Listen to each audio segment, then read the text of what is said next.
Y Perfecto. le damos viaje, ¿te parece? Me parece perfecto. Listo, déjame entonces poner a grabar esto, record. Ya está grabando, ¿verdad? Sí, Mike, acabo de ponerlo a grabar. Ay, ve qué chapa. Bueno, esto va a quedar grabado, no importa, pero estaba viendo que aquí no puedo hacer hasta el transcript puedo ponerlo a hacer transcript de lo que se dice. Qué bueno eso. Bueno, vamos a ver. Voy a compartir pantalla aquí.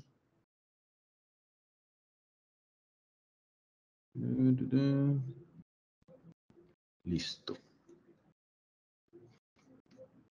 Y empezamos entonces. Bueno, buenas tardes, bienvenidas, bienvenidos a este segundo conversatorio del segundo cuatrimestre de este año de la plataforma Justicia Espacial. Pueden seguirnos en www.justiciaespacial.com. Este es un esfuerzo articulado entre la Escuela de Arquitectura de la Universidad Veritas, la Asociación Nacional de Alcaldías e Intendencias, la Municipalidad de La Juelita, la oficina de Entrenos Atelier, el estudio AGA de Venezuela y la Fundación Clave. Para la Agenda 2023 ya tendríamos nuestro segundo conversatorio. La semana pasada hablamos con Silvina Perrota de Argentina respecto a retos y urgencias en materia de justicia espacial, una mirada latinoamericana. El día de hoy nos acompaña Luis Durán. El tema de fondo que estamos conversando durante estas semanas en talleres sobre cartografías críticas, y Luis nos va a compartir algunas experiencias desde su trabajo que son afines a esto. Luego, en unos días tendremos un conversatorio de participación con el colectivo RE de Chile y posteriormente estaríamos cerrando prácticas este cuatrimestre con Alejandro Alcázar de Costa Rica y José Tocuillas de el Paraguay. Bueno, el día de hoy nos acompaña Luis Durán. Voy a leerles aquí su biografía. Luis es graduado en bachiller y licenciatura de Antropología Social por la Universidad de Costa Rica y especialista en gestión de proyectos culturales en medio urbano por la Universidad de la Cooperación Internacional. Cuenta con un magíster en Antropología y con un magíster en Estudios Culturales, ambos por la Universidad de los Andes, Colombia. Actualmente es doctorando en Estudios Latinoamericanos en la Universidad Nacional de Costa Rica. Ha laborado como consultor para instituciones estatales, gobiernos locales y organizaciones no gubernamentales y organismos internacionales en campos relacionados con la arquitectura y los estudios urbanos, particularmente en el desarrollo de investigaciones, sistematizaciones y proyectos sobre espacio público, vivienda y movilidad desde una perspectiva de fortalecimiento comunitario. Docente e investigador de la Escuela de Arquitectura de la Universidad de Costa Rica. En la Escuela de Arquitectura ha impartido cursos en el área teórica en grado, Introducción a la Historia de la Arquitectura, Teoría de Investigación Urbana, Taller de Etnografía Urbana, Ciudad y Mujer, Literatura, Ciudad y Arquitectura, Cuerpo, Género y Ciudad y Antropología, Arte y Arquitectura en el posgrado de Recreación y Espacio Público. Es editor de la revista de la Escuela de Arquitectura, revista Arquis, y coordinador del Laboratorio de Ciudad y Territorio, la CITE. Participa como investigador principal de los proyectos Consolidación del Observatorio del Espacio Público de la Universidad de Costa Rica, aportes para el análisis de los conflictos urbanos en las ciudades del gran área metropolitana, en el Centro de Investigación y Estudios Políticos y Emergencia, Consolidación y Transformación del Concepto de Espacio Público. Análisis de los discursos normativos, mediáticos y especializados en Costa Rica del 1950 al 2018 en la Escuela de Arquitectura. Sus principales publicaciones son Viaje, Experiencia y Paisaje, La Ruta Limón-San José en los relatos de extranjeros, Costa Rica 1880-1940, revista Eria. Las luchas sociales por el espacio público en la ciudad de San José, Costa Rica, ediciones Universidad Diego Portales. Y tercero, tiene Cartografías Josefinas, Ventas Ambulantes y Espacio Público, editorial de la Universidad Nacional de Costa Rica. Entre sus intereses como docente e investigador se enfocan en abordar la historia de la ciudad e historia del paisaje, las relaciones entre cuerpo, género y espacio y los conflictos por el espacio público en los contextos de recuperación urbana. Bueno, como ven, Luis tiene una amplia producción que también se está produciendo en este momento en temas muy afines. Luis, muchísimas gracias por acompañarnos el día de hoy y aceptar la invitación en la plataforma de Justicia Espacial. Yo voy a hacer nada más tirar algunas ideitas aquí sobre la mesa y ya te cedo el espacio para para conversar un poco, que nos contés lo que nos querías compartir el día de hoy y luego, si lo ves a bien, hablar un poquito contigo. Recordarle, bueno, a toda nuestra audiencia que todas estas charlas, que ya tenemos un acervo de más de 60 de distintos especialistas nacionales e internacionales, son grabadas de acceso público y gratuito.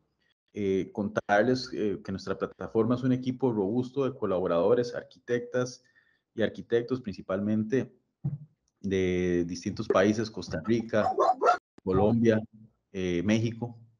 Tal vez me gustaría hacer énfasis en nuestro equipo docente aquí en Costa Rica, la arquitecta Marlene Rodríguez, el arquitecto Alberto Medina, mi persona, que soy director de la plataforma, y Lucía Flores, la arquitecta Lucía Flores, y la arquitecta Alejandra Fernández, que no nos acompaña el día de hoy. También, bueno, tenemos colaboradores como Ingrid Quintana y Eduardo Useche de Colombia, Minche Mena de México, Gabriel Visconti del Estudio Haga de Venezuela, Carlos Segura, editor de aquí, trabajo editorial aquí en Costa Rica, arquitecto, el arquitecto Iván Delgado y la arquitecta Sharon Salas, también de Costa Rica, y Alonso Gamboa, que también nos ha colaborado en la docencia en el curso. Y obviamente todos nuestros estudiantes que nos han venido, bueno, que han venido estando en estas experiencias cuatrimestre a cuatrimestre, como un proyecto de extensión académica que tiene la plataforma con la Universidad Veritas en este momento. Somos una plataforma que promueve agencias, intercambios comunitarios y multisectoriales a través de las disciplinas. Esto es lo que promovemos, la solidaridad empática, compartimos lo que hacemos, promovemos la participación activa y proponemos justicia. El día de hoy, como les decía, voy a tirar unas cuantas ideitas, darle el espacio a Luis y luego conversar un poco con él. Edward Soja decía que ningún proceso social tiene lugar de manera uniforme en el espacio. Siempre habrán ciertas desigualdades en las geografías que producimos, que coproducimos. Y importantes preguntas que nos hacemos es qué lectura hacemos sobre la ciudad, qué mensajes nos envían los espacios como una resultante de esta dialéctica social y espacial. Y durante las distintas iteraciones de este curso han salido referencias, hemos tenido personas que trabajan con Space Syntax en el UCL de Londres y nos han pues contado un poco sus estrategias de análisis espacial a través de datos para la toma de decisiones sobre el territorio, y mucha de esta información georreferenciada nos permite tener una aproximación a la geografía, a estos procesos de espacialización, a modelar estos procesos de análisis de una razón empírica en la geografía, a registrar, a narrar, tener múltiples miradas cualitativas de las geografías que construimos y que nos forman al mismo tiempo. Aquí un ejemplo de Sarah Williams, que también estuvo con nosotros, del MIT, del Civic Data, en Nairobi, donde se daban dispositivos de rastreo georreferenciados para entender las formas de movilidad informal en Nairobi, en África.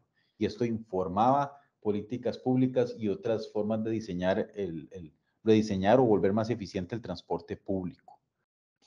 ¿Qué es lo que queremos mapear? ¿Qué es lo que queremos curar? Una pregunta importante que realmente nos hemos hecho es que ya realmente no es hablar de cartografías críticas per se, sino de espacialidades críticas.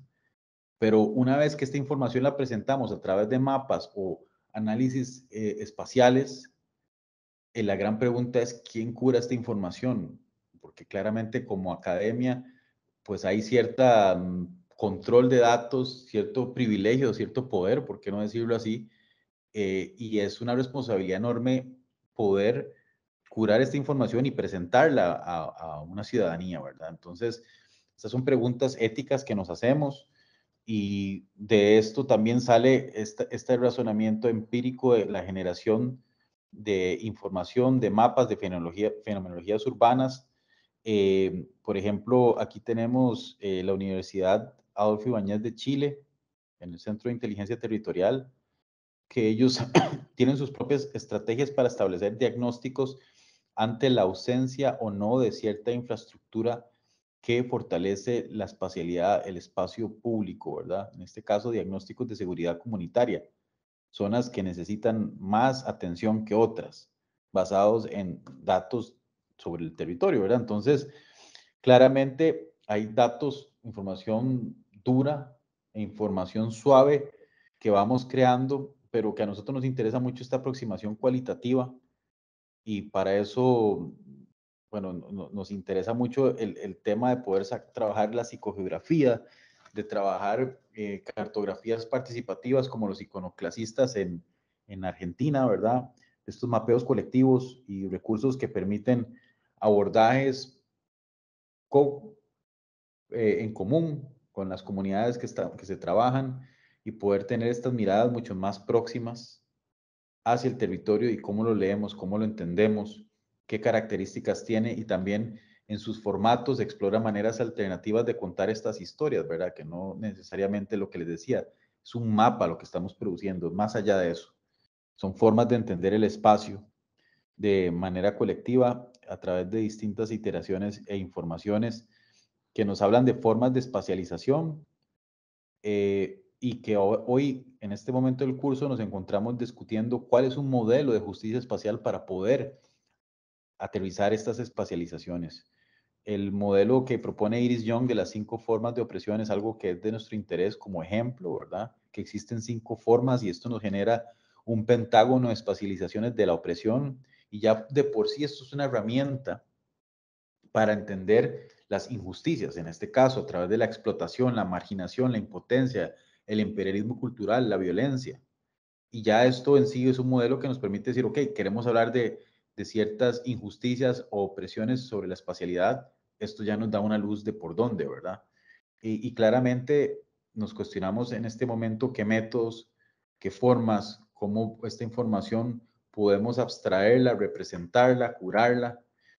Tuvimos en alguna ocasión a Arquitectura Expandida que nos presentaba este ejercicio que hicieron de mapeo al pedazo allá en Colombia, donde hacían una narrativa de situaciones aspectos del sitio, bordes, ocupaciones, historia, desarrollo urbano, con una herramienta georreferenciada, puede ser, no sé, por decir algo, ArcGIS, donde van desplegando una serie de capas a través, en este caso, de un video que va contando una historia de las luchas que tiene esta comunidad con respecto al territorio, donde han habido, por ejemplo, zonas de conservación, donde no, donde ha habido explotación, donde van existiendo una serie de fenomenologías que nos permiten, al menos desde esta escala y de esta visión territorial, entender fenómenos de espacialización.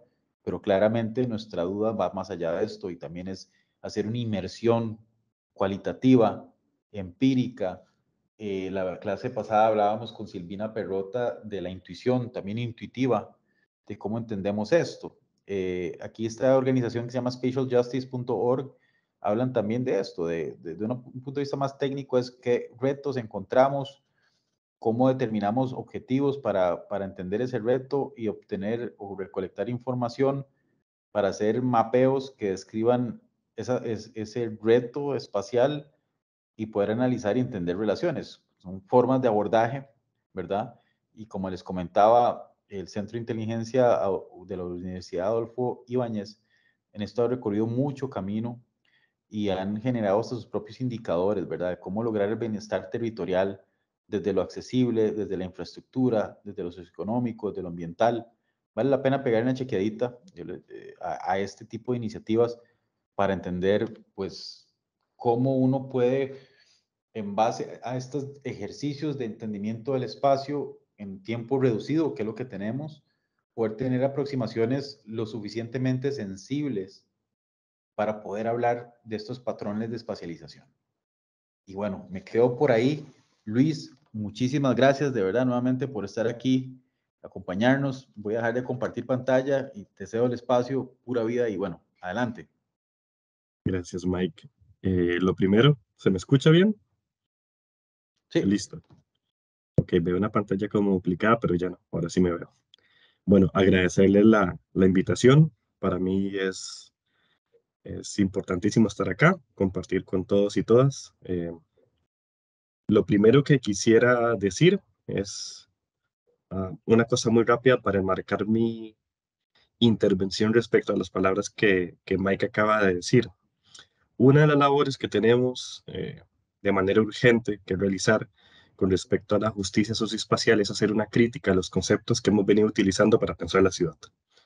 Y esto es muy importante. Desde la teoría crítica urbana nos interesa poner en cuestión determinadas nociones que han servido para reproducir las desigualdades. Esas nociones son nociones que hemos utilizado de manera tecnocrática, burocrática, para afirmar cosas que lo que han hecho es ampliar las lógicas de segregación, de fragmentación, etcétera, etcétera. Una de esos grandes nociones o conceptos que utilizamos y que no nos han permitido comprender las desigualdades socioespaciales, e incluso me atrevería a decir, creo que sobre esto va la charla un poco, nos han hecho más bien que están lógicas de fragmentación, es la noción de espacio público.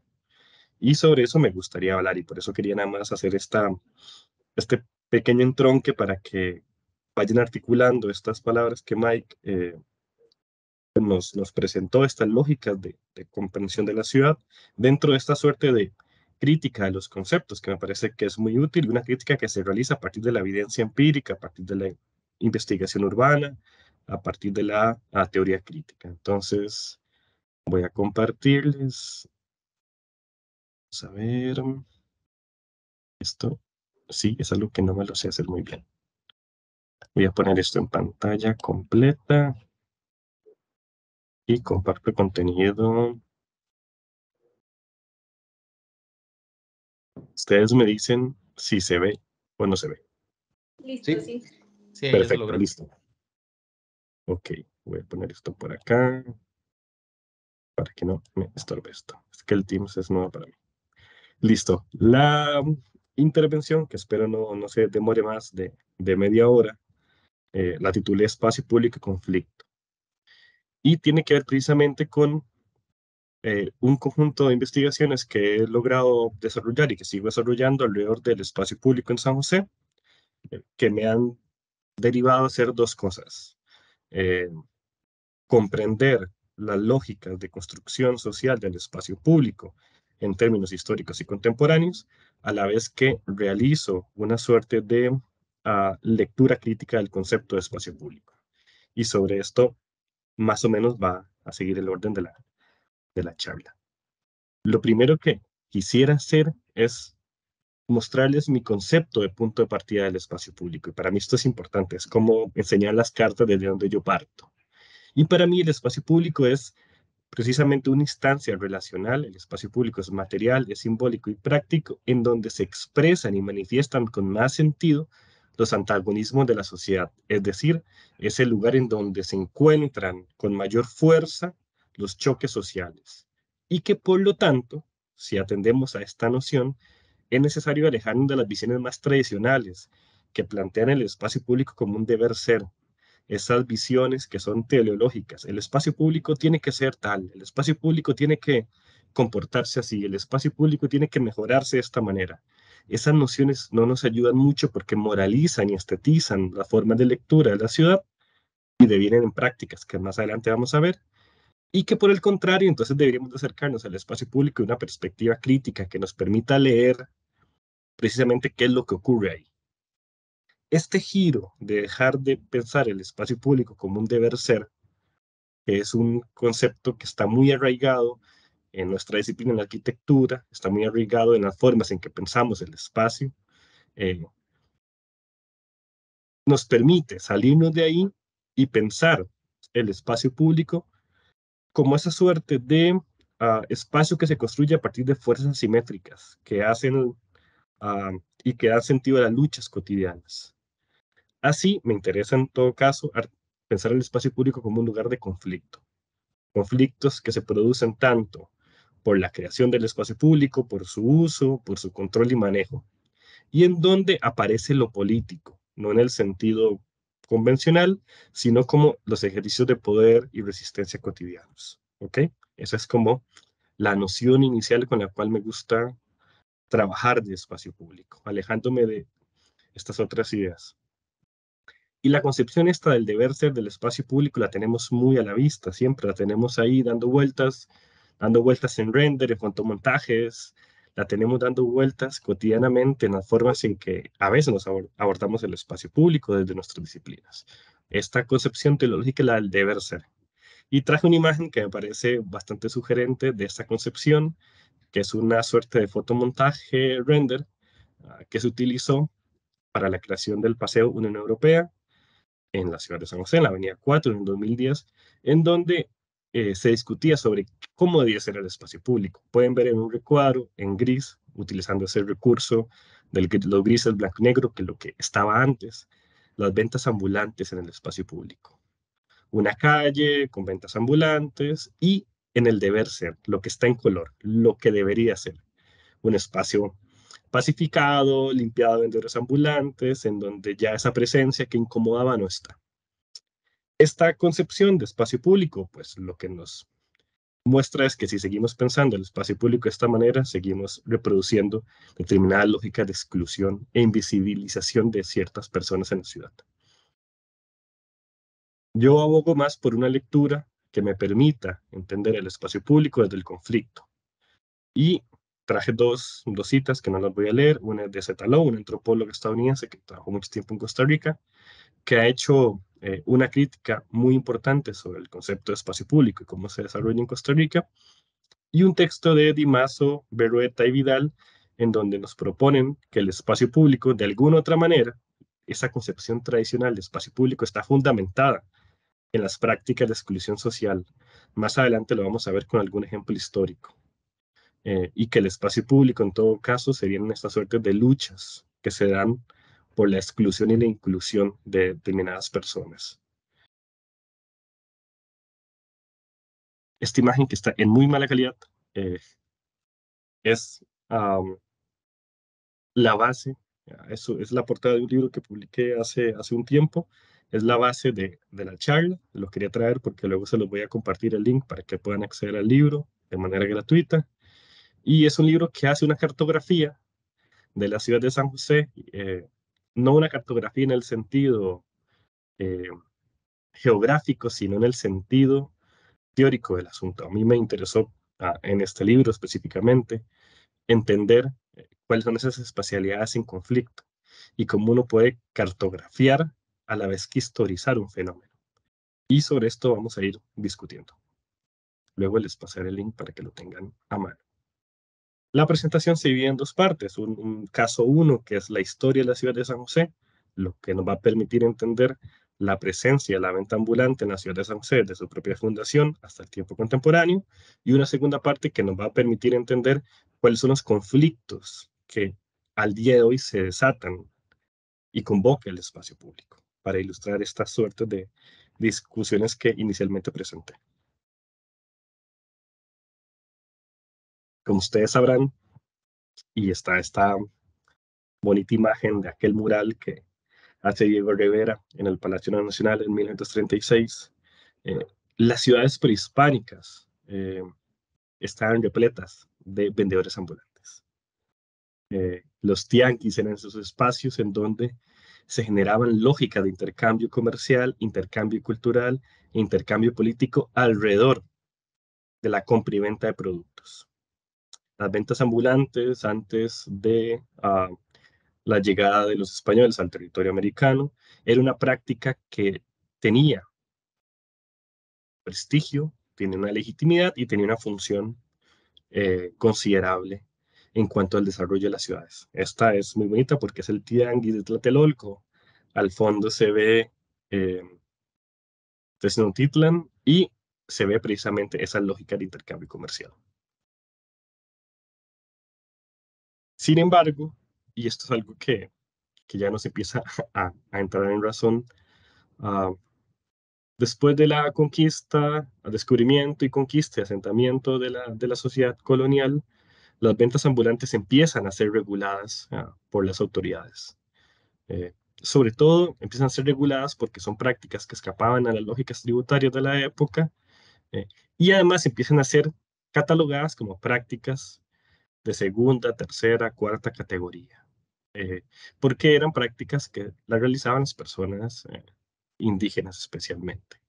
Una de las evidencias más interesantes de estas suertes de racialización, segregación de las prácticas de ambulantaje comercial son las pinturas de castas. Estas son dos pinturas de castas propias de la historia colonial latinoamericana, que son bastante conocidas, en donde se muestra precisamente quiénes son los que ejercen este oficio de la venta ambulante en la ciudad y cómo en la segunda imagen, que está al lado derecho, que es una pintura de castas en donde se van eh, clasificando racialmente a las personas, vemos que las personas que están abajo en la pirámide social, que son los cruces de personas indígenas con personas negras, etcétera, etcétera, son las que se representan como vendedores ambulantes. Y esto es muy interesante porque los primeros cuatro, eh, hasta el sexto cuadrito de las pinturas de casta representan las personas más blancas en la jerarquía racial impuesta por España. Y después de eso empiezan a aparecer un montón de mezclas que llamaban en la época de poblaciones indígenas y negras, representadas casi siempre como personas que trabajaban como vendedoras ambulantes. Y aquí ya nos vamos acercando un poco a la ciudad de San José. La ciudad de San José, como ustedes saben, es una ciudad colonial, de origen colonial, colonial tardío en todo caso, colonial borbónico para ser más específico, que se funda en 1737.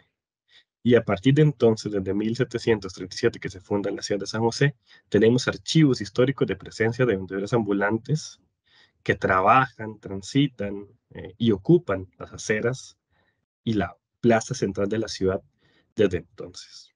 Uno podría atreverse a decir que son casi patrimonio de la ciudad. Están ahí desde su fundación y han logrado ayudar a que la ciudad sea lo que es hoy en día. Sabemos además que la ciudad de San José, al ser una ciudad de origen colonial, borbónico, tiene un trazado en cuadrícula que configura un damero y que en el centro de ese damero encontramos una estructura jerárquica bastante clara. En el fondo tenemos a la Catedral de San José y frente a la catedral tenemos la gran plaza central. Esa plaza central, durante finales del siglo XVIII y durante la mitad del siglo XIX, funcionó como el espacio público por excelencia en donde los vendedores ambulantes sábado a sábado iban a ofrecer sus productos. Esta dinámica de feria, de mercado popular, sirvió a la ciudad para abastecer los productos que durante la semana no se podían, digamos, obtener. Llegaban personas de distintos lugares de la ciudad a ofrecer sus productos, a intercambiar cosas, venían personas indígenas, personas negras, personas campesinas a traer sus productos y se regresaban a sus comunidades y poblaciones con los productos que podían intercambiar. Esta feria que se daba los días sábados es muy importante para la historia de la ciudad porque configura una suerte de espacio que con el tiempo se va a desestructurar, pero que fue muy importante en tanto hito social y cultural, ¿verdad? La venta ambulante estuvo ahí, estuvo ejerciéndose en la Plaza Central, que está en donde está ahora el Parque Central. Vamos a ver ahora un poquito sobre esa transformación. La anterior imagen es un grabado, la que acabo de pasar, es un grabado que aparece en una revista estadounidense que viene a reportar información sobre la campaña del 56-57, 1857, y que lega algunas representaciones. Estas que estamos viendo ahora son representaciones de grabado de Ramón Páez, un dibujante que acompañó a Thomas Francis Meagher, un viajero irlandés, que también retrató por medio del grabado algunas prácticas de vendedores ambulantes en la ciudad. Estas prácticas que retrató son muy importantes porque nos hablan de esa presencia de estas personas. Tenemos esta sobre la venta en las calles, tenemos esta sobre el día de mercado, los productos, las carretas, la disposición de objetos. Y aquí tengo un fragmento, seguramente lo conocerán, de un pequeño cuento que escribió Manuel González Ledón, Magón, como lo conocemos, sobre estas lógicas que aparecían ese día de mercado, en donde el espacio público parecía ser un espacio de vida, un espacio de cultura popular y socialidad. Y él lo narra, no lo voy a leer, es un cuento bastante bastante extenso, 3, 4, 5 páginas. Nos habla de una ciudad vigorosa, llena de personas, en donde las calles, incluso que estaban alrededor de la plaza central, estaban llenas de tiendas, armazones de madera, artefactos, donde se vendían hojalatería, tiliches, verduras, carnes, productos, y nos hace una suerte de etnografía casi de todo lo que ocurría en esa época. Esta imagen también es de Ramón Páez y que nos muestra precisamente cuáles son estas lógicas de las ventas ambulantes con los puertos desarmables los días sábados. Esta lógica de la venta ambulante en el espacio público, o en lo que llamamos espacio público, que ahora lo ponemos en cuestión, se mantiene más o menos estable hasta finales del siglo XIX. Esta es una fotografía de Otto Simons, que es el primer fotógrafo que viene a la ciudad de San José y que toma unas fotografías bastante interesantes.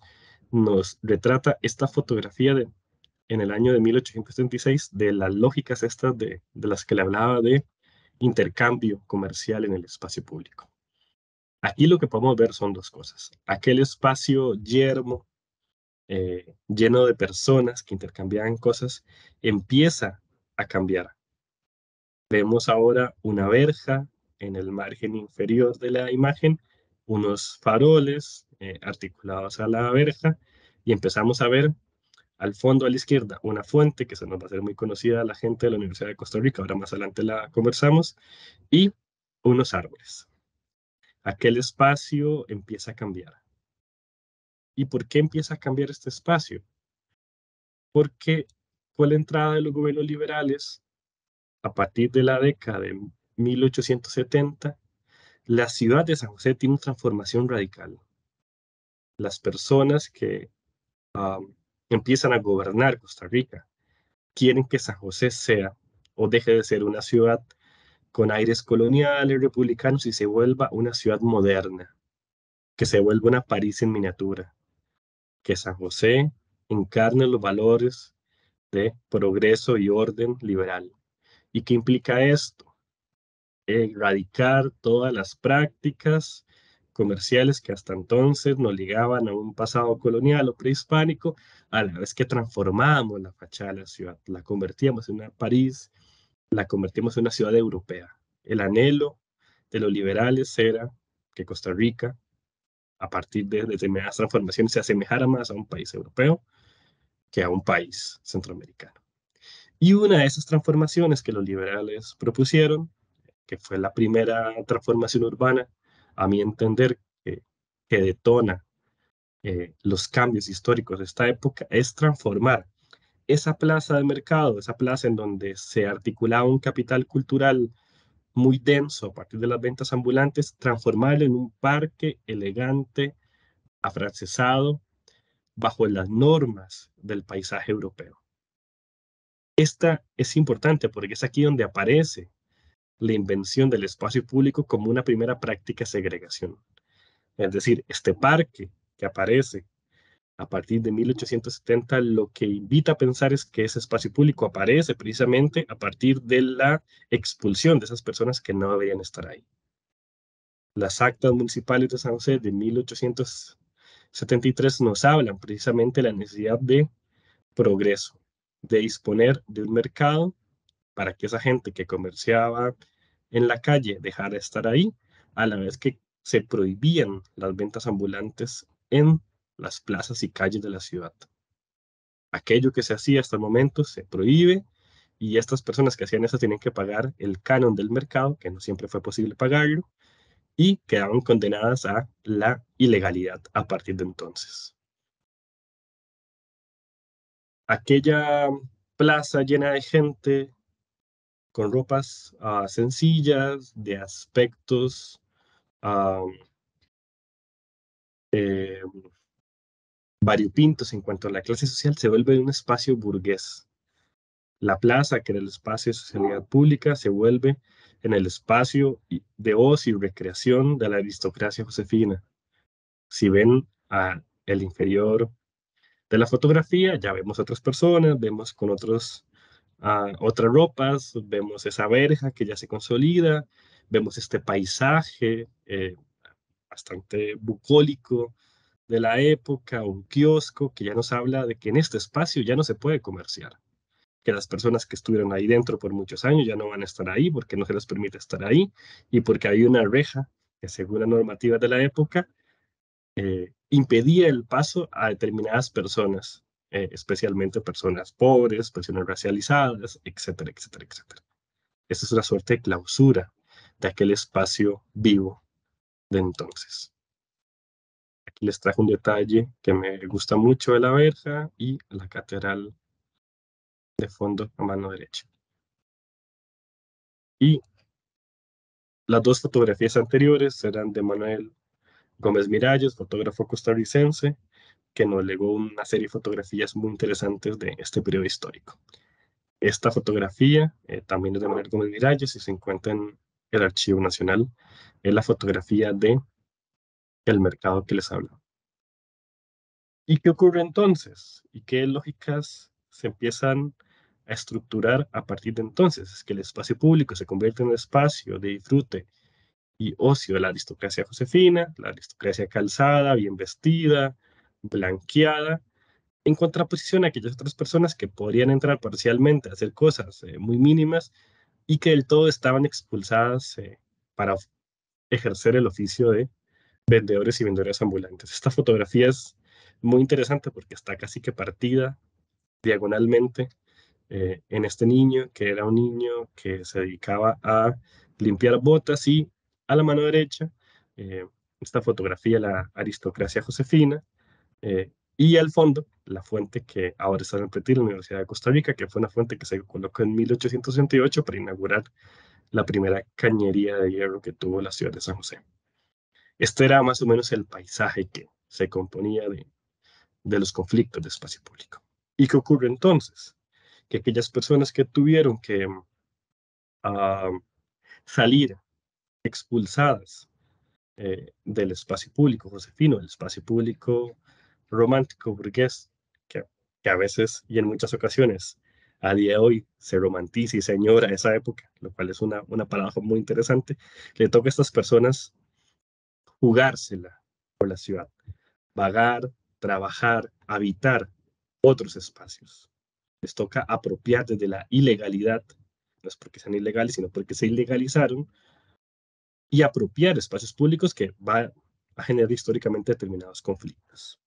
Esta es una fotografía de Manuel Gómez Miralles de 1910 de un vendedor de verduras, un vendedor ambulante, en conjunto con unos niños, que es bastante interesante. Otros personas se dedicaron a vender gallinas, a vender empanadas de la época, a vender cestería. Esas fotografías todas son de Manuel Gómez Miralles. A vender floritao. Esta es una fotografía que es muy interesante porque además es un niño que vende floritao. Entendemos que es para la época de marzo, abril del año, pues en la época que florece la flor de Tao, y que está tomada frente al taller fotográfico de Manuel Gómez Miralles, que pueden ver al fondo, donde la fachada del local lo dice. Entonces tenemos que estas personas, niños, niñas, mujeres de origen indígena, campesino, mestizo, tuvieron que habitar la ciudad de otras maneras posibles, lejos de esa modernización de la ciudad que se vivía en otros lugares, ¿verdad? Fuera de los círculos de privilegio. Esa también me parece, también es de Gómez Miralles, de 1922, me parece muy interesante. Estas, al fondo se ven las arcadas que rematan con el Teatro Nacional y donde se ven tres mujeres, vendedoras de gallinas y dos niños que las acompañan en sus labores de ventas de animales. Esta fotografía también es muy interesante porque nos muestra precisamente ese trabajo generacional que existe en la venta ambulante y que es propio de la historia de la ciudad de San José. Y acá hacemos una suerte de te salto, esta fotografía de Mario Roa, fotógrafo, fotoperiodista de La Nación, un documentalista muy interesante, que nos habla de 1954, igual que la próxima fotografía de Mario Roa, para hacer énfasis que estas prácticas de exclusión de la venta ambulante de los espacios públicos formalizados es perenne en el tiempo y se mantiene durante la década de los 50, 60, 70 y 80. Incluso podríamos decir que estas lógicas continúan de manera muy constante. Esta fotografía también es de Mario Roa, me parece muy interesante porque nos recuerda aquella fotografía de 1922 de las vendedoras de gallinas que estaban diagonal al teatro, en las arcadas, y aquí todavía vemos todavía esa presencia de la venta ambulante de mujeres en la ciudad de San José, con 40 años de diferencia y bajo las mismas lógicas.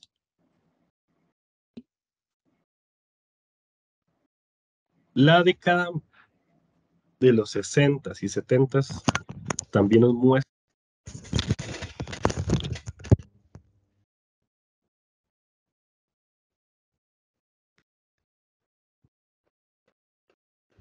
No, no se escucha, Luis. Se perdió el audio. aquí, ahora sí. Ahora sí, ahora sí. No me quedé muy atrás, ¿verdad? No, no, para nada. Fue ahorita Ok, justo. listo. Hay unas dinámicas que son muy interesantes en la época de los 60, 70, 80 que tienen que ver con la capacidad que tenían estas personas para organizarse y defender el espacio público en el cual trabajaban, ¿verdad? Varios sindicatos, varias notas periodísticas donde ellos hablaban de cómo los habían tratado, de cómo los denigraban y los estigmatizaban por trabajar en la calle. Algunas huelgas y marchas en el año 70, que después se agudizan en los años 80 con la crisis, etcétera. Aquí les traje unas fotografías. Estas fotografías que van a ver ahora son fotografías de 1983. No tienen autor, son fotografías anónimas, pero que nos hablan de esa ciudad apropiada, desde las ventas ambulantes, desde las prácticas de apropiación de las aceras, las calles de entonces. Esto es la Avenida Central, y aquí al fondo está el edificio de la Gloria. Estas fotografías son de diciembre del año 83, igual que estas, que son en el Parque Central de San José. Esta es la Avenida Central, al fondo el Banco Negro, la tienda Simón, que asumo pueden reconocer y ubicarse. La tienda de la Gloria, dinámica de las ventas ambulantes. Bien. En los años 90, sí, y esto es importante porque me va a dar paso a al segundo caso que vamos a trabajar, se empieza a crear una suerte de estigmatización mediática de las ventas ambulantes.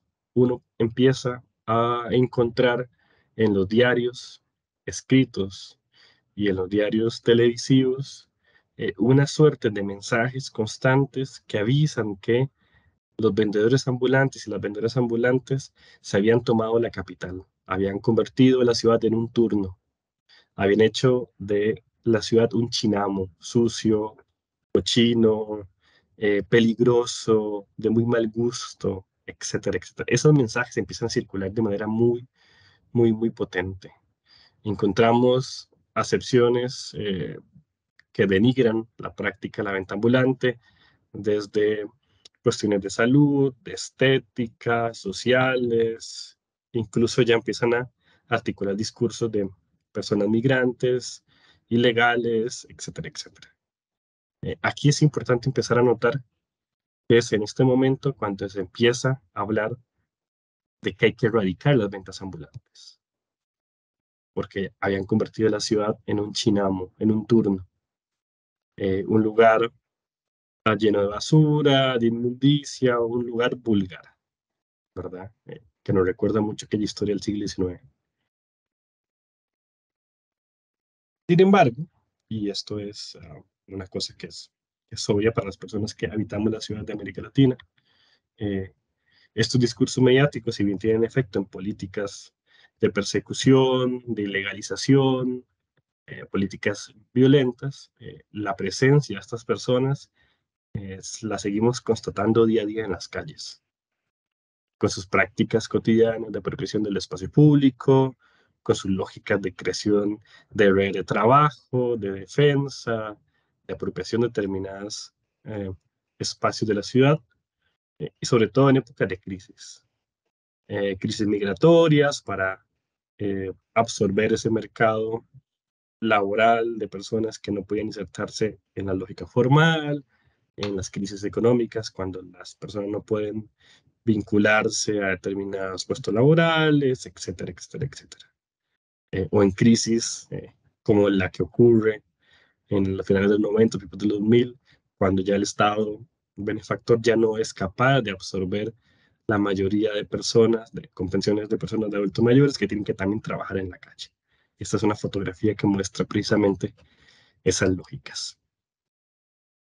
Y haciendo ese recuento histórico, voy a hacer un recuento muy rápido,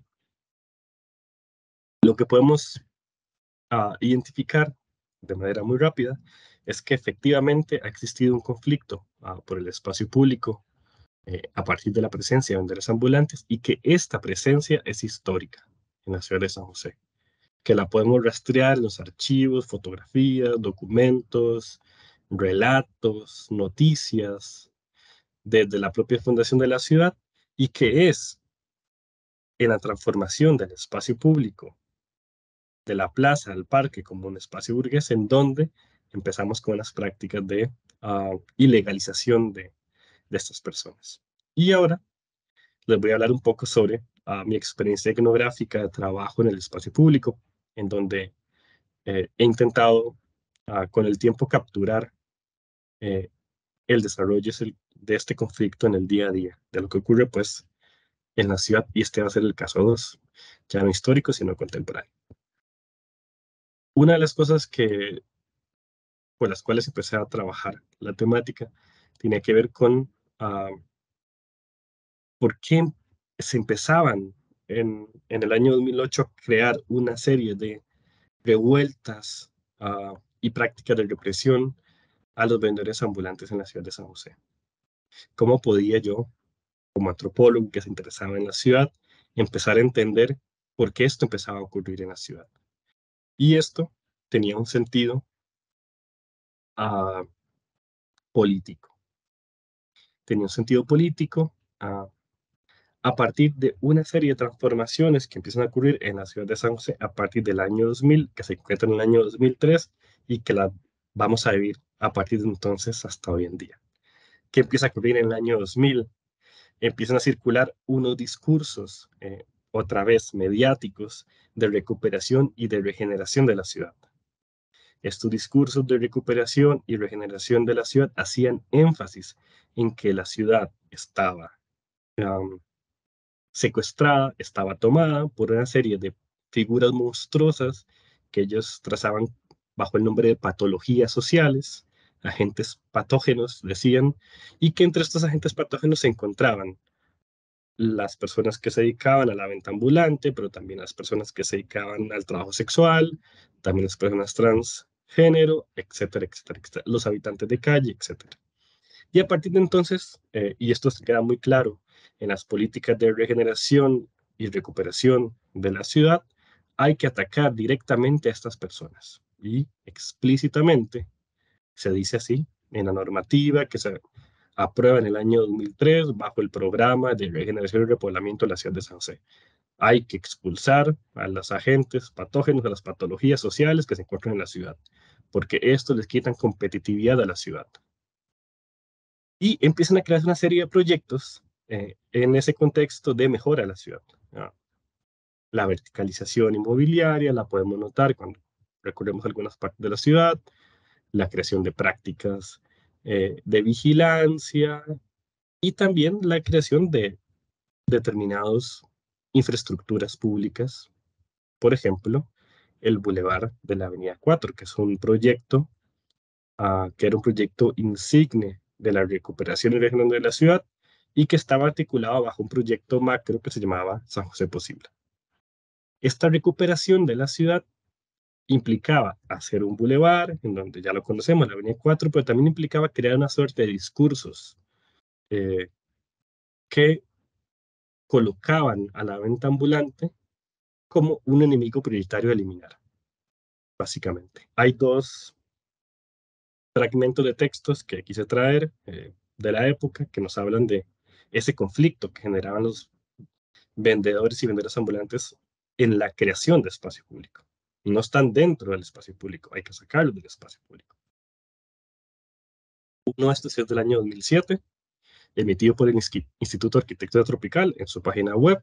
A propósito de las mejoras que se habían desarrollado, nos dicen, lo voy a leer muy rápidamente, porque se han dado varias acciones novedosas: la remoción paulatina de rótulos, la erradicación de vendedores ambulantes, la arborización implementada, la red de alumbrado y la creación de varios tramos peatonales que han sido exitosos, porque le llegó el momento a los ciudadanos de exigir su derecho a tener una ciudad decente y digna a sus habitantes, y no el basurero en ruinas plagado de vendedores indigentes drogadictos existentes en la actualidad.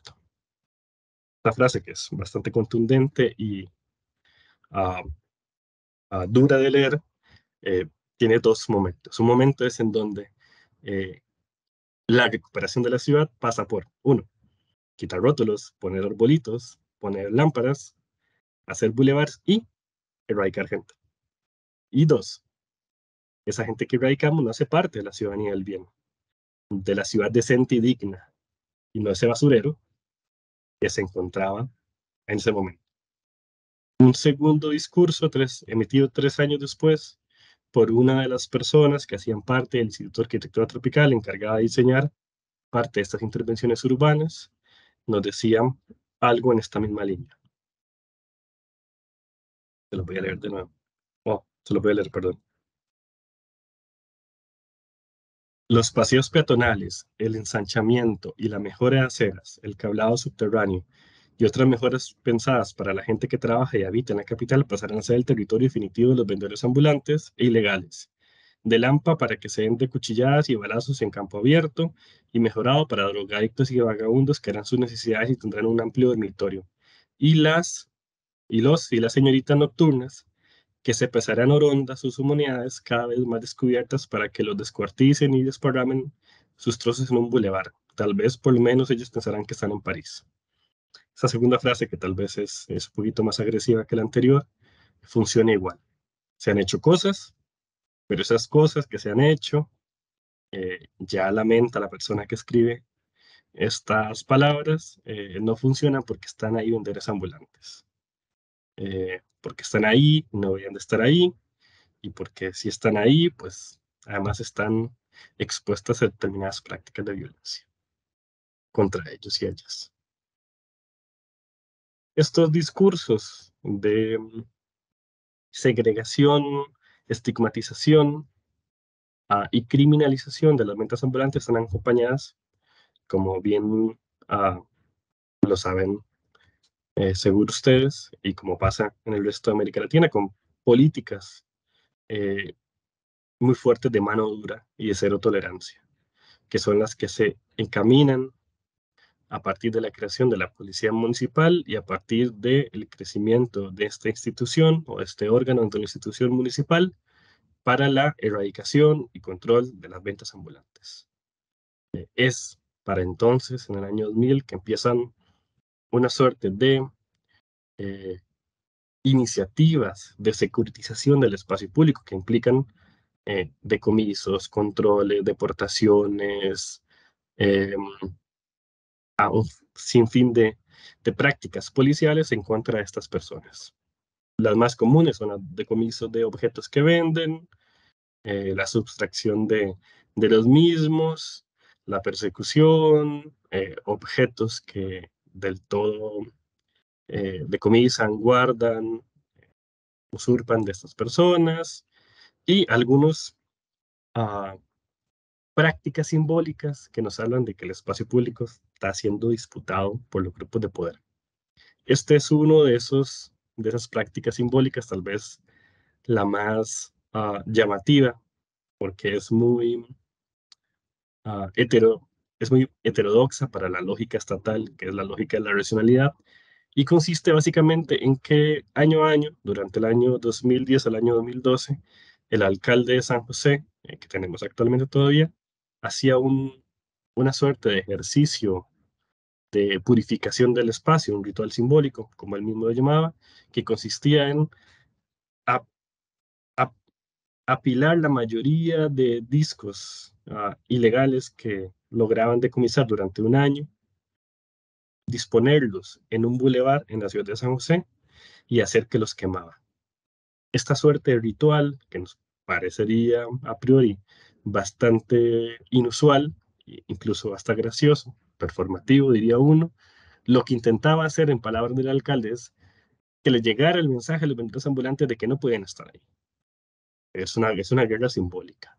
Es un ritual como ocurrían los rituales de la quema de brujas, como ocurrían los rituales de la quema de libros durante las dictaduras en América Latina, y que consistía básicamente en acopiar objetos que los vendedores ambulantes vendían y hacer que se quemaban. Luego se destruían en una fábrica por allá, pero el ritual estaba ahí, un ritual de quema de cosas. Otras de esas cosas que suelen ocurrir son prácticas de vigilancia, los policías llaman pastoreo, que es ir expulsando a los vendedores ambulantes, etcétera, etcétera, etcétera. Decomisos de diferentes medios, etcétera, etcétera. Y tal vez uno de las transformaciones más significativas en estos conflictos por el espacio público a partir de la presencia de los vendedores ambulantes es que este conflicto escala a un nivel tecnológico eh, considerable, y es la creación de un sistema y una red de videovigilancia que permite a la policía municipal tener un control en el momento y al instante la presencia de las personas en el espacio público, especialmente los vendedores ambulantes. Y esto les permite, de alguna otra manera, crear redes de vigilancia y tecnología cada vez más complejas. Eh, Dentro de estas redes están las cámaras, pero también están los GPS de los policías, están los GPS de las patrullas y que utilizan para triangular información y hacer decomisos y hacer lo que ellos llaman redadas, grandes redadas, que son grandes intervenciones policiales que se daban en el año 2011, 2012, 2013 de um, casi militarización del espacio público para atraparlos, no dejarles que tuviesen salida. Y esto se hace gracias a las redes de vigilancia. Estas redes de vigilancia permitían en su momento, o permiten todavía en su momento, porque se han ido expandiendo a partir de estos MUPIs que pusieron, tótems que llaman, han permitido identificación facial de las personas, creación de eh, archivos con datos biográficos, han permitido cruzar información con organismos migratorios para la deportación de personas ilegales, etcétera, etcétera. Es una red un poco compleja de vigilancia tecnológica. Sin embargo, como insistí y he insistido a lo largo de la charla, estas prácticas siguen estando ahí al margen de la autoridad policial, al margen de los discursos de exclusión y segregación, siguen estando ahí y estando presentes en el espacio público, muy a disgusto de las personas que piensan en la ciudad, como un deber ser de lo que deberían de ser y que estas personas no deberían de estar ahí, siguen estando ahí, ejerciendo su trabajo, sobreviviendo día a día y ejerciendo una serie de tácticas de resistencia que nos invitan a pensar que el espacio público siempre está en conflicto y en disputa. Y podemos ver a partir de una caminata por San José que estas personas siguen estando ahí, creando éticas laborales, creando responsabilidades respecto a su trabajo, etcétera, etcétera.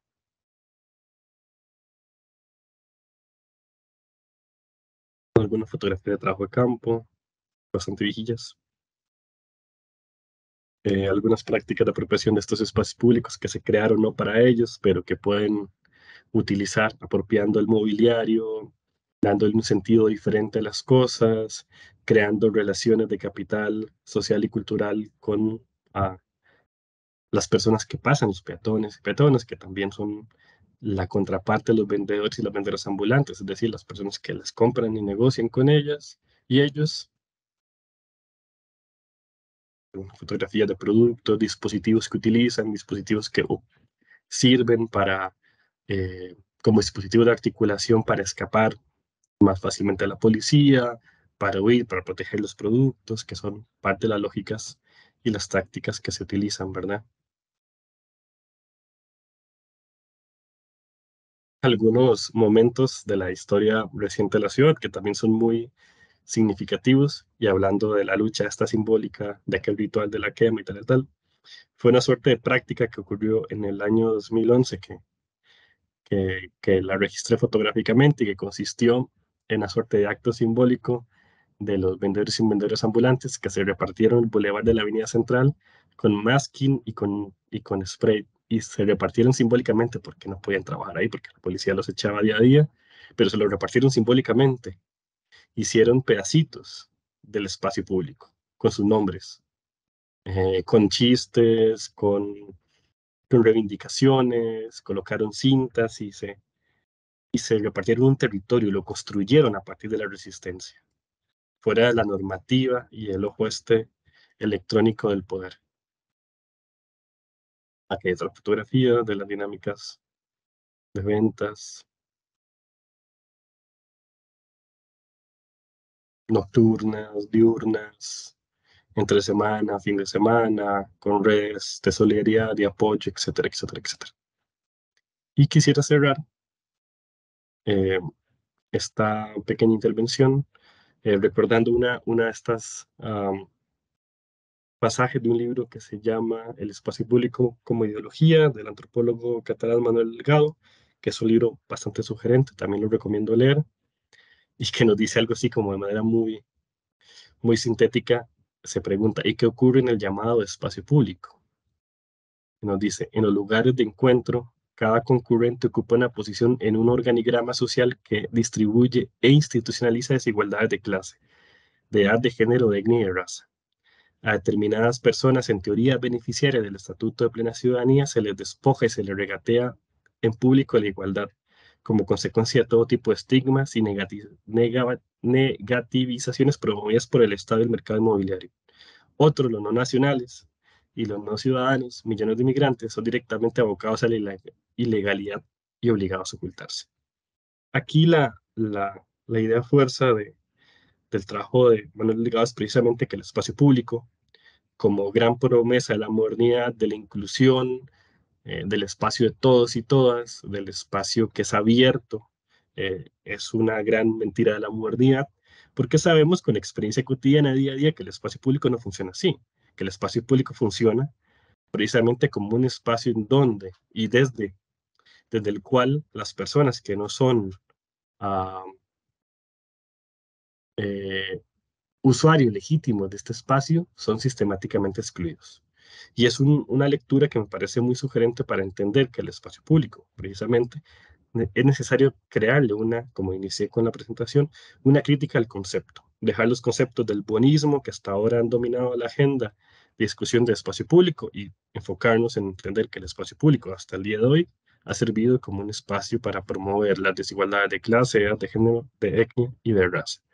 Y bueno, eso simplemente para cerrar y nada, voy a dejar de compartir. Uy, no me sé. Acá, listo. Súper. Eso, Luis, muchísimas dale. gracias. Yo creo que mejor imposible, o sea, calza muy en sintonía con lo que estamos, o lo que queremos conversar. Yo quisiera, antes de abrir el espacio para preguntas y comentarios, esta noción, digamos, o esta interpretación que entiendo de lo que compartes de los espacios vivos, de cómo participamos de ellos y en su valor histórico, precisamente radica el entendimiento de la construcción de estos territorios en disputa, en conflicto, en tensiones, que lo que, digamos, nos interesa un poco entender es las oportunidades que subyacen detrás de esto, ¿verdad? Cómo habitamos otros espacios, cómo los apropiamos, cuáles son las tácticas, cuál es la resultante de esto. Yo creo que en estas prácticas cotidianas de apropiación del espacio público, ¿verdad? Como decías vos, se representa la crisis, se representa el estado actual del momento que vivimos, como una suerte casi como indicadores ahí, en tiempo real sucediendo, ¿verdad? Donde creo que es muy revelador también estos textos que hablabas del Instituto de Arquitectura Tropical digamos, todo lo que en su momento esto representó en el desarrollo de la arquitectura, porque muchas de estas personas en ese movimiento de hace, no sé, 10, 15 años, fueron referentes para muchos políticos de cómo gestionar y promover ciudad, ¿verdad? Y básicamente el discurso que hay detrás de eso es claro en cuanto a la erradicación, el sesgo, la criminalización, en donde creo que el entendimiento de las ventas ambulantes, como vos apuntás, se vuelve una forma de entrarle a entender con sensibilidad, no quiero usar la palabra problema, sino a entender la espacialización que se da, ¿verdad? Y lo que nos dice, no podemos hacernos de la vista gorda, o sea, es revelador y basta con caminar en la ciudad hoy en día y toda esa información que nos bombardea. Yo sé que nuestros sentidos están, estoy hablando desde el punto de vista biológico, están en, sintonizados de tal forma que es tanta la información que recibimos que hay un sesgo para no volvernos locos y locas, ¿verdad? Sino que lo interpretamos y nos va llegando todo de un punto, de una forma, pero el poderlo ver todo en simultáneo y todo lo que esto nos dice es muy poderoso. O sea, hay mucha información ahí. A nosotros nos toca trabajar en el Parque de la Abuelita y creo que está muy a tono porque cuando uno camina al parque es evidente todas las disputas que se están dando, ¿verdad? Y cómo esto se convierte en una oportunidad de construir un discurso crítico y en cuanto a lo que nosotros tratamos de investigar, que es la justicia, el espacio, y cómo eventualmente podemos aportar o proponer. Entonces, gracias por eso. La verdad que me parece valiosísimo lo que nos compartís el día de hoy. Gracias. Luego nos pasas el link si puedes, Claro, del librito para descargarlo y tenerlo como referencia del curso. claro que sí. No, Luis, muchísimas gracias. Más bien quisiera abrir el espacio Eso, eh, perfecto. para ver si hay alguna pregunta, comentario. Adelante, Gustavo. Buenas tardes, profes. Buenas tardes, Luis. Hola. ¿Se me escucha bien? Sí. Sí, Sí, Ok. adelante.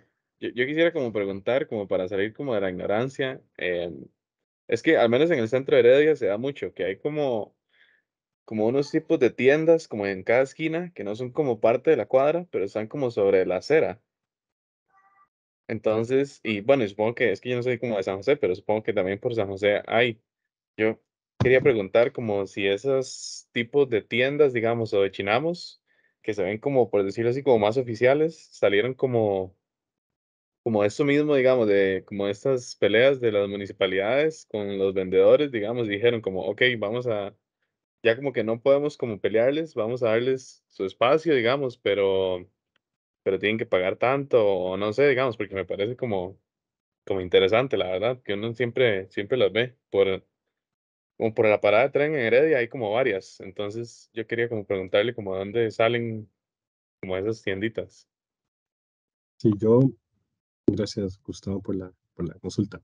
No conozco el caso Heredia, pero en el caso de San José, estos chinamos, que muchos de estos existen porque se han ido quitando, se dieron en los años 80 a las personas que luego de calificar un estudio realizado por el IMAS, eh, se les otorgó, digamos, como una licencia, una patente que luego heredaron a los hijos y que quedó en instancias familiares para que pudieran trabajar. Digamos que no han sido directamente relacionadas con las ventas ambulantes.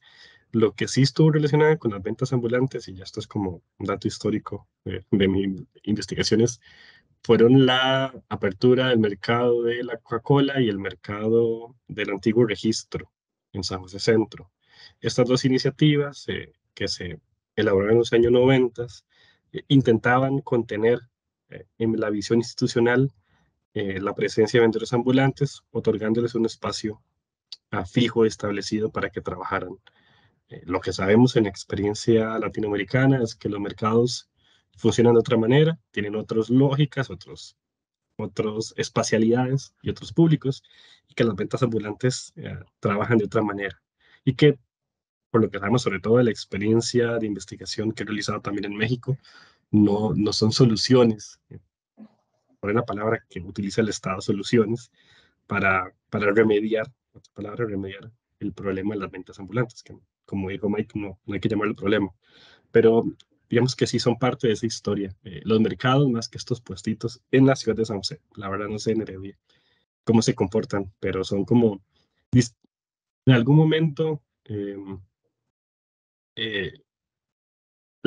digamos como tentativamente, yo lo llamaba como dispositivos de emplazamiento, dispositivos arquitectónicos de emplazamiento, porque las ventas ambulantes tienen como una lógica como mucho más rizomática de circulación por la ciudad, y los mercados funcionan precisamente un poco como, vamos a utilizar una metáfora que tal vez no sea la mejor, pero como una suerte de cárceles, que es emplazar determinados flujos comerciales a determinados lugares. Y por lo que sabemos no ha tenido efectos en ese sentido. Entonces, son dos cosas paralelas. Y gracias por la pregunta. Gracias a usted, Brian. A mí lo que me parece también fascinante, Luis, de lo que decís ahora también, y la pregunta, Gustavo, de lo que significa lo ambulante, es como el Ujú. concepto de lo mobiliario e Sí, inmobiliario, ¿verdad? De la temporalidad, de la adaptabilidad, de la flexibilidad, sí, de ver la ciudad como una oportunidad de operaciones abiertas a, a reposicionarse con respecto a los retos que tenemos, ¿verdad? Y las crisis que enfrentamos, que muchas de ellas no son culpa de la ciudad en sí, ¿verdad? Y que hay que asumirlas de todas formas. Entonces, me sí. parece súper valioso eso, sí. No, de acuerdo, ahí hay un elemento que es clave, que tiene que ver con ah, esta suerte de característica intrínseca que tiene la venta ambulante, y es el ambulantaje. Y es central, porque el primer punto y definición básica de una venta ambulante no se hace en un espacio ah, en una Controlado. tienda controlado, sino que es lo contrario. Y en ese sentido es el gran dolor de cabeza de la institucionalidad, intentar capturar estos puntos de fuga que se escapan a esta lógica de orden, función, espacio que regula el espacio público, ¿verdad? Que es como esa lógica casi decimonónica de control del espacio público, donde cada cosa necesita un lugar.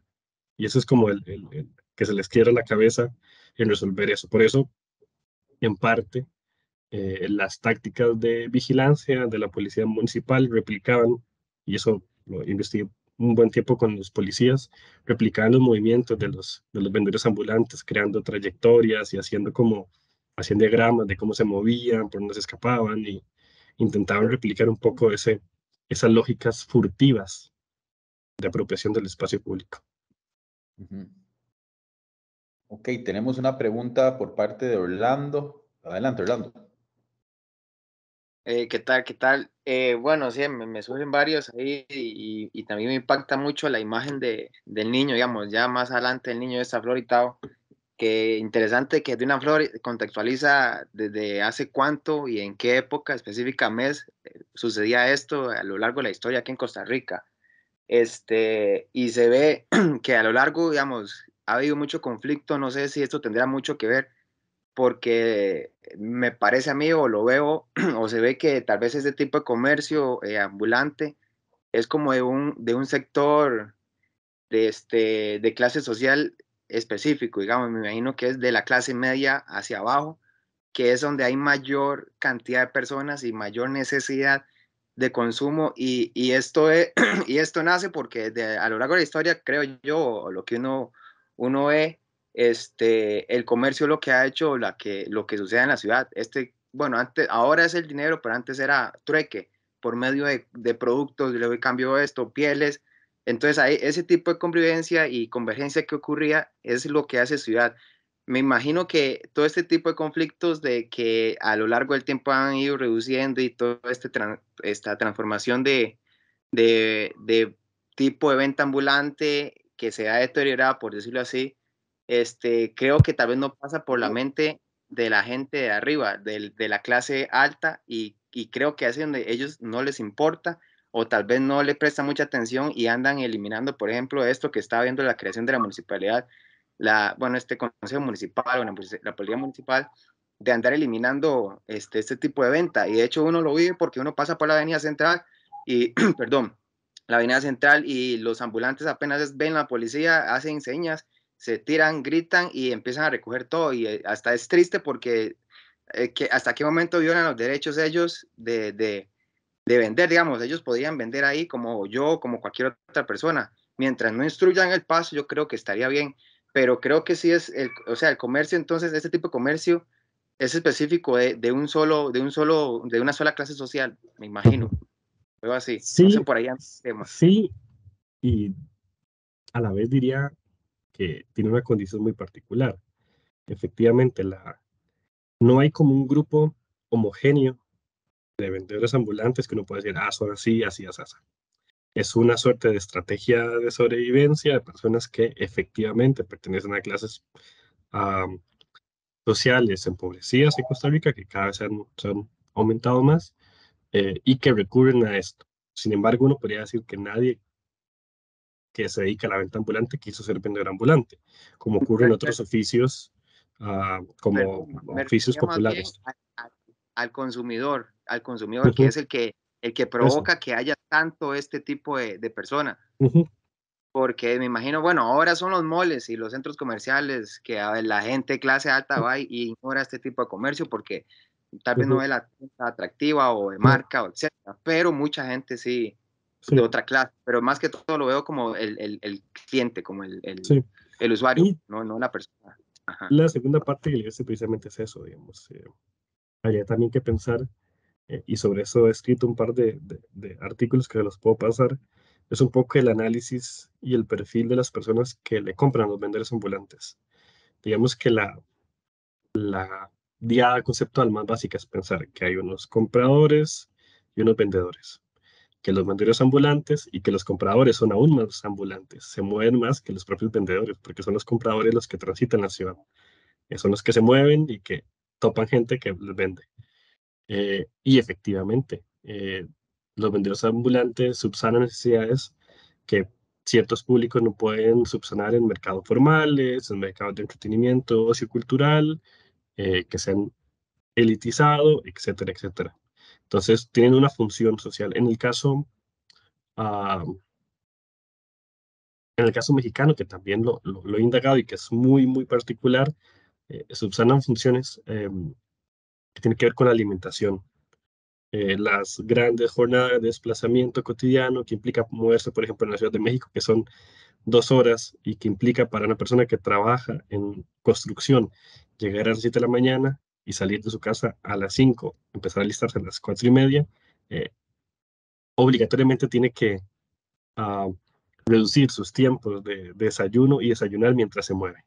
Desayunar o almorzar o cenar mientras se mueve implica comprarle a vendedores ambulantes productos comestibles y subsanan precisamente las necesidades que la ciudad, por sus caóticas lógicas de desplazamiento, causa y que de alguna otra manera vienen a remediar estas cosas. ¿Verdad? Entonces los vendedores ambulantes aparecen precisamente para públicos muy particulares.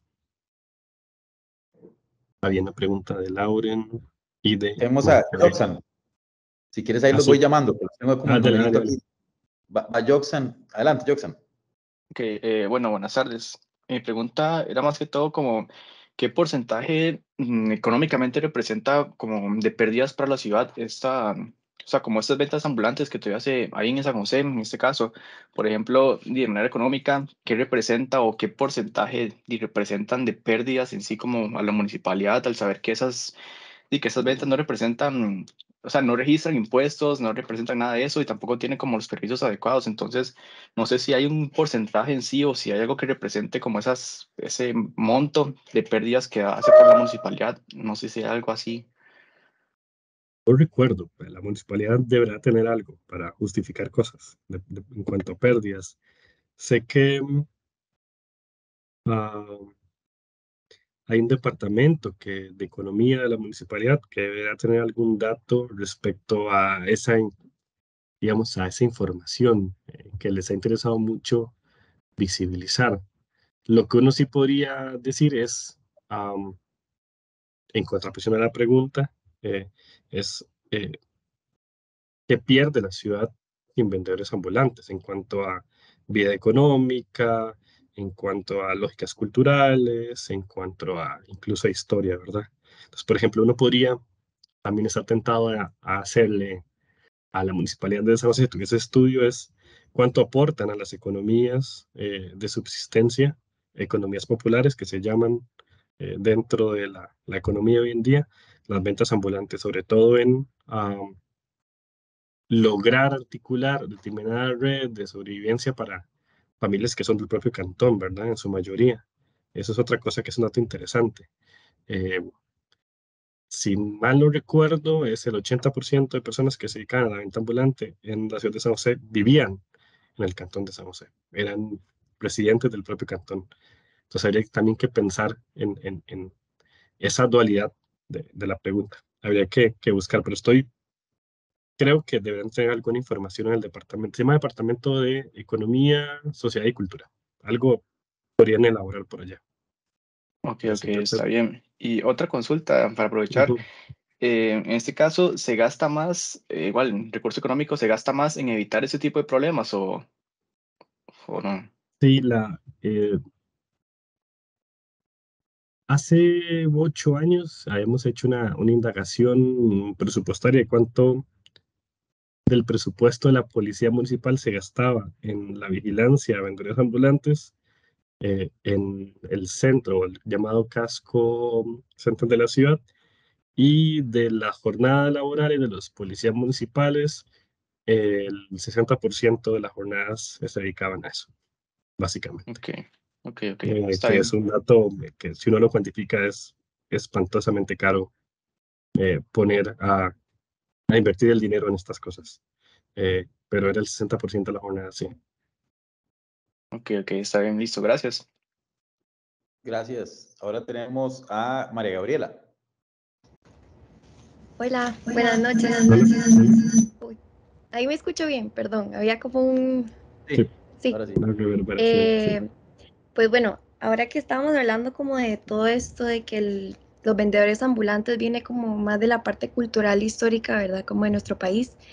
Yo tenía una pregunta y bueno, ahora que estamos viendo también todo esto de la justicia espacial, de buscar soluciones como para todas las personas, por ser inclusivos, mi pregunta es que si ya han existido proyectos o si hay alguna solución como para este tipo de vendedores ambulantes, más allá como de dejar que se apropien, como que si es bueno o recomendable que se apropien del espacio como lo están haciendo ahora en las calles, porque se sabe que la solución no es erradicarlo del todo, porque por supuesto es el trabajo de ellos, o si una solución podría ser como tratar de reubicarlos, hacer proyectos como, no sé, de tipo estudiantes como nosotros, hacerles como sus propios puestos y así la gente tal vez se queja menos como de la basura que tiran en las calles o el desorden que existe, o no sé si es algo más que se vería éticamente, moralmente mal, ya que uno está tratando de modificarles como la forma en la que ellos trabajan. Sí, gracias, María Gabriela. Sé que en otros países y en otros contextos se han hecho proyectos que van por la línea de lo que usted menciona, digamos, diferentes estrategias de trabajo. Yo, digamos, me podría declarar bastante ignorante en cuanto a una, entre comillas, solución de la problemática. Lo único que podría afirmar desde mi posición como una persona que se dedica a investigar esto es que lo primero que hay que hacer es escucharlos y escucharlas, cosa que nadie hace. Sí. Digamos como punto uno de trabajo con vendedores ambulantes, pero como cualquier persona en el mundo. Eh, no dar por sentado cosas y empezar unos procesos de construcción, de comunicación, de entendimiento, de determinadas lógicas. Tal vez con el diálogo, o de seguro que a través del diálogo y el encuentro, uno podría empezar a articular determinadas demandas que tienen, empezar a pensar en un ejercicio de la justicia socioespacial que sea responsable de estas lógicas de trabajo, que son lógicas de subsistencia. Y la segunda, que es lo más básico, es que dejar de que los garroteen. Digo, eso es como las dos premisas, digamos, que uno podría empezar a trabajar con estas personas. No tendría una solución como de modelo específico, porque no he trabajado en esa línea, pero creo que con esa doble condición, y esto aplicaría para casi todos los trabajos que emprendemos con respecto a comunidades, etcétera, etcétera. Muchas gracias. Gracias. Ahora tenemos a Laura Hegel.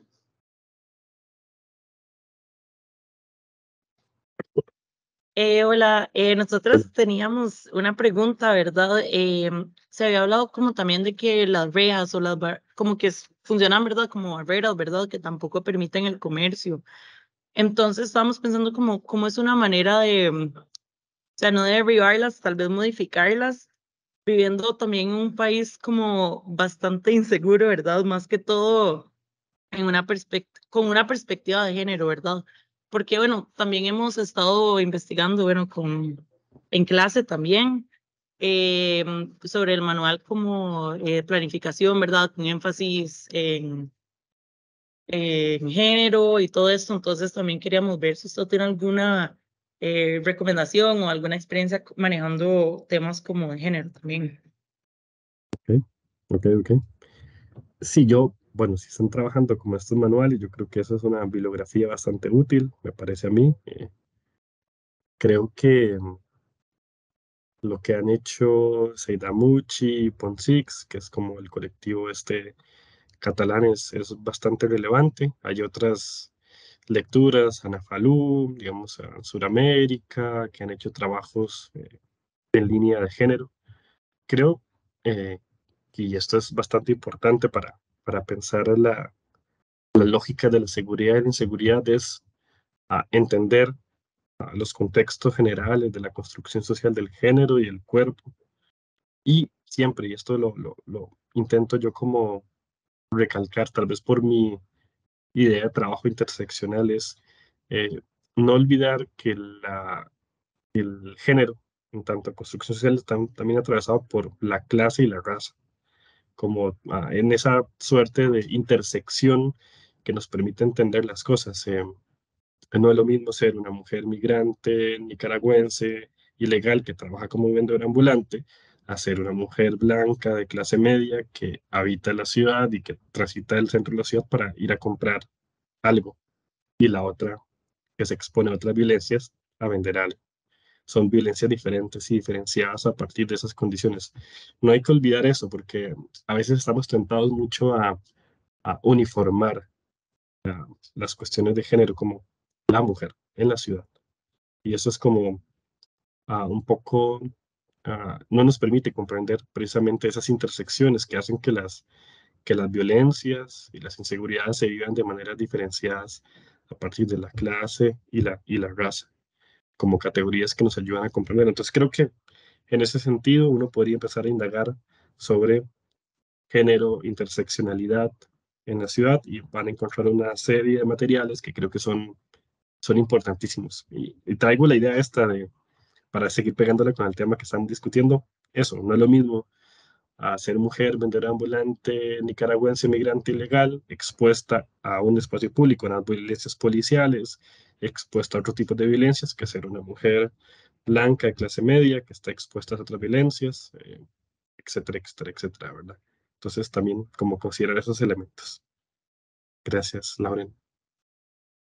Súper, muchas gracias. Creo que aquí tenemos una última preguntita, tal vez, para no abusar del tiempo de Luis. Más Dale. bien, muchas gracias por la participación y todo. ¿Podemos una última preguntita, Luis? Sí. Dale, démosle. Orlando, adelante. No, más que todo preguntas comentario, porque ese tipo de situaciones que se están comentando ahorita sucede igual incluso en el vendedor sexual, bueno, la vendedora sexual. Hace 5 años más o menos me tocó acompañar a una amiga a hacer una tesis de este tema y, y es increíble el nivel de triángulo de escalas que hay para este tipo de venta. Y me viene a la mente por la frase que hizo el instituto y que hizo esta muchacha, la señora, con este tipo de comercio, digamos, el comercio sexual. Y a pesar de que Costa Rica tiene un porcentaje altísimo de venta sexual. No, nada más quería comentar, era un comentario más que todo. Perfecto. De A acuerdo. mí me gustaría tal vez cerrar con una reflexión, gracias Orlando, creo que este concepto es muy fuerte de lo que estamos hablando ahorita, de las disputas sobre las lógicas de emplazarnos, de emplazamiento. Y hoy estamos hablando de los vendedores ambulantes, pero también podríamos hablar de los gallos, ¿verdad? Podríamos hablar de las ventas de lotería, de los piratas, de ciertos juegos o actividades lúdicas, podemos hablar de las tertulias, de los conciertos, de las comidas, de poderse tomar un café en la acera o tomar lo que sea en cualquier lugar. Y entonces empieza a haber una línea delgada entre estas actividades que las vemos más lícitas o menos ilícitas. Hay un sesgo, ¿verdad? ¿Quién da estos servicios? ¿Quién no puede dar, entre comillas, estos servicios? Entonces empezamos a hacer una criminalización de lo que significa la formalidad de las cosas y qué es formal o qué es informal. Recuerdo una conversación muy bonita que tuve cuando estaba haciendo ese fellow allá en Boston, que hablábamos que lo informal, más bien lo formal, tiende a estar ligado a situaciones estrictamente rígidas, normadas, ¿verdad? Y la informalidad, por lo contrario, más bien nos habla de lo flexible, de lo efímero, de lo espontáneo. Y no sé, si lo vemos desde el sentido común y desde lo que vivimos en el día a día, a veces se producen encuentros y oportunidades de pensar mucho más valiosas en la informalidad que en la formalidad. Hablemos de un entorno académico. Pasamos horas ahí sentados en un formato estricto que a veces obtenemos muy poco y en una conversación informal hasta se nos explota el cerebro, ¿verdad? Todo lo que pudimos compartir ahí del momento, ¿verdad? Entonces, no sé, me queda como esa inquietud de que reflexionemos, ¿verdad? Y de que lo que vimos hoy de los ventas ambulantes aplica para muchísimas cosas, ¿verdad? Y que precisamente es el reto que tenemos ahora, que tengamos una mirada sobre esta pedagogía urbana que significa el espacio público y cómo lo queremos entender en función de lo que buscamos trabajar en el taller, ¿verdad? Entonces, Luis, muchísimas gracias de verdad por sacar el ratito. Yo la verdad salí fascinado, me parece que aporta muchísimo a lo que queremos conversar. Y no, pues nada, Luis, muchas gracias de verdad. Listo. Muchas gracias a todos y todas por estar ahí, escuchar y preguntar. Y nada, eso, muy agradecido, Mike, por la invitación. Les debo los links, se los paso en un ratito para que los tengan y los consulten con tiempo. Y nada, eso. Listo. Pura vida. Muy buenas noches, Luis. Gracias. Chao, buenas noches, hasta Gracias. luego. Gracias. Buenas noches, gracias.